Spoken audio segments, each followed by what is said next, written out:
Mother Nature again played a major role in what was one of the most dramatic races in the race's long history.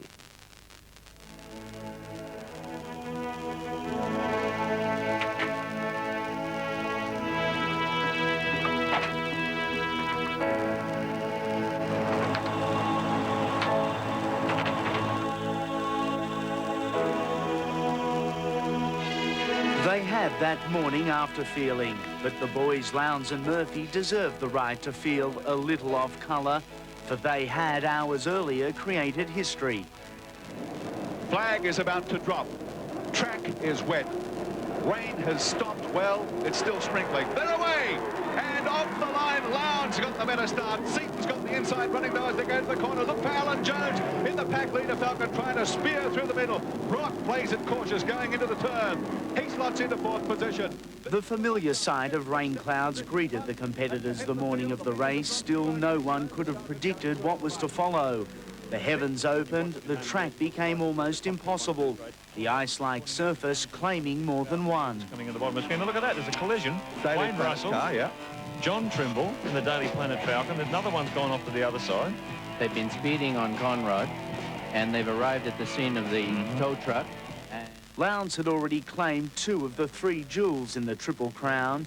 With the Touring Car Championship and Sandown 500 behind him, the AMP 1000 would provide the perfect farewell. The Holden Racing Team car wasn't always the fastest, but the great race isn't merely about speed. Essentially, it's about survival. Oh, that's Alan Jones. Alan Jones, the car's on fire, stopped in the middle of the circuit. Goodness me, Alan Jones. There were many stories similar to that of Alan Jones. The mountain does it so regularly.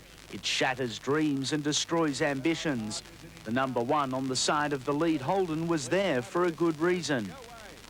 It's always a classic battle: hit strategy, driver skill, patience, machinery, manufacturers, not to mention the loyalty of the thousands on the mount. And with Australia's general leading the charge, they couldn't be happier. Only 2 manufacturers chance Australian sport's most difficult playing field. The battle between the 2 took many turns, twisted occasionally, and would eventuate into a one-on-one. It was what we've come to expect from Mount Panorama.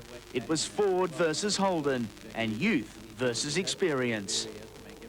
Flying the Ford flag, Dick Johnson and John Bowe. With 5 victories in total, this pairing could afford to feel confident, yet far from relaxed. They circulate for 161 laps. On 141, any advantage the Holden had was nullified. An accident on the circuit had forced the safety car what remained a 20-lap sprint. At day's end, most were wet, tired and overcome, the latter due to a performance that will long be remembered. He gives a wave, and he points it up toward the checkered flag, and Craig Lowndes wins the 1996 AMP Bathurst 1000. And, surprise, surprise, the crew are ecstatic. They are the youngest ever 1000 champions. Lowndes at 22, Murphy 2 years his senior. They displayed maturity far beyond their years, and while most expected them to stumble, they rarely put a wheel out of place. And that's what winning Bathurst is all about. Yeah, and the 2 boys joined me in the Sydney studios this time last week. I think you'd rather be in the drier studios of Channel 7 than out on the track at Bathurst. It was horrendous, Craig. It wasn't too bad. The start of the race was wet, and I suppose it's always been, well, it was so important to get out in front, but, you go across the top of the mountain the first time, you don't know what to expect, whether it was a river going across the circuit or not, and luckily enough, the car was terrific. We didn't have the best horsepower there on the weekend. There's some other cars there that had some good top speed down Conrod Straight, but I think we had the best package in the car. Yeah, by the time you got behind the wheel, Greg, the race had panned out a little bit and conditions had improved, but it certainly was a race of attrition early. Oh, it was incredible. I mean, the pace car was brought out so many times, and I think it was a good decision, a lot of it, and they ran behind the pace car for quite a period, which I think, while the weather was so bad, was probably the best thing to do. What makes Mount Panorama so special, particularly through you from across the shaky Isles? Oh, well, I've been watching this race for so many years on the television when I was sitting back at home in New Zealand, and it's just been, one of those things for I don't know how long, since I was a kid. And to actually be here and doing it, it's fantastic. Craig, you got a wonderful start. Well, it wasn't a bad start. It actually bogged down a little bit at the start, and there's white riding on the start of the grid there, and as soon as the rear wheels hit that, it lit up. But I definitely jumped quicker than Glenn, and although I left room in turn 1 for Glenn to come in, because he was still beside, or I thought he was still beside me, and yeah, Glenn was a bit more cautious and let us go. There's the river running through the circuit, and it's just, you know, it just happened. You ever seen Jonesy move as quickly as this?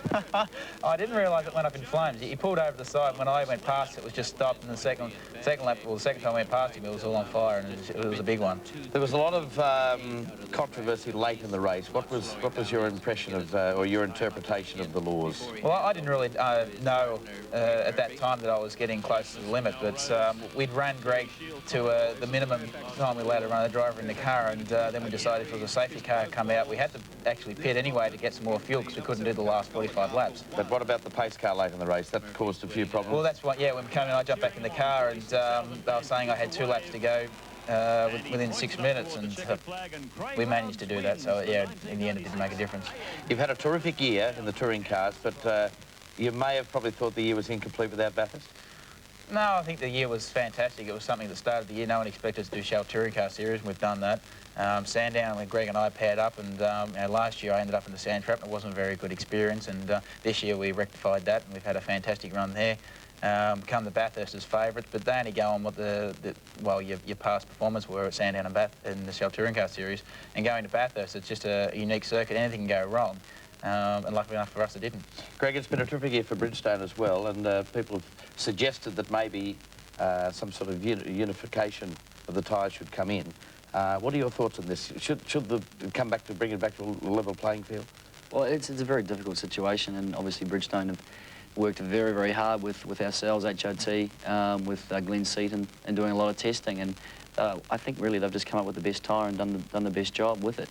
But then again, you know, it's a difficult thing because there's teams out there that are struggling because of the tyres, and I think it's probably broken them up a little bit. But you know, it's not a decision that we can make. But I mean, we're obviously very happy. The tyres have been fantastic, and Bridgestone have been great support. And it appears the touring cars are going to take on a new face in 1997. Greg. Yeah, I'm not sure. I think AMG are wanting getting involved with it, and I'm, as Greg and I have just sort of talked about, it's still in its early stages, and I think it'll be a few months yet before they rectify anything. Will you come back and defend Bathurst?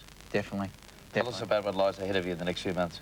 Well, I'll be going to England hopefully in the next week or two now, and testing a Formula 3000 category type car, and if all goes well, I'll be back for Christmas, I hope, and spend some time with my family and friends, and go back early in the year and run that. It is a European series, so I'm looking forward to that, and if all goes well, I'll be back for Sandown and Bathurst. How tough has it been for you, 21, 22 years of age, to keep your feet on the ground this year? I don't think it's been that a problem. We've been, you know, in the gym 6 days a week, and we've been training very hard for this, and you know, we weren't expecting it, but we knew that we had the best background we could ever have with the car as a team. And you know, Greg and I, as I said, have been in the gym, and you know, we've been quite happy with it all. And you know, we've been focusing from one race to another, not getting too carried away with what we've just done, but to try and to get the next one, which we've been able to do. Okay, well, a terrific performance last week from the both of you. Both played a terrific role as a team, and it was just wonderful to watch two young blokes. Young Ellery did pretty well as well. He did extremely well. Like, it's very hard at the moment for the young drivers to get up there and have the opportunity. That's the first thing you need to do, and then to get out and race Bathurst, especially without having a problem, which Steve did, and now it's fantastic. No gloating about New Zealand beating us in golf last night at St Andrews either, Greg. Nothing at all, mate. I'll keep very quiet. Terrific to have them here, the Bathurst winners for 1996, and that is terrific news to know they will be back to defend the title at Bathurst Mount Panorama next year.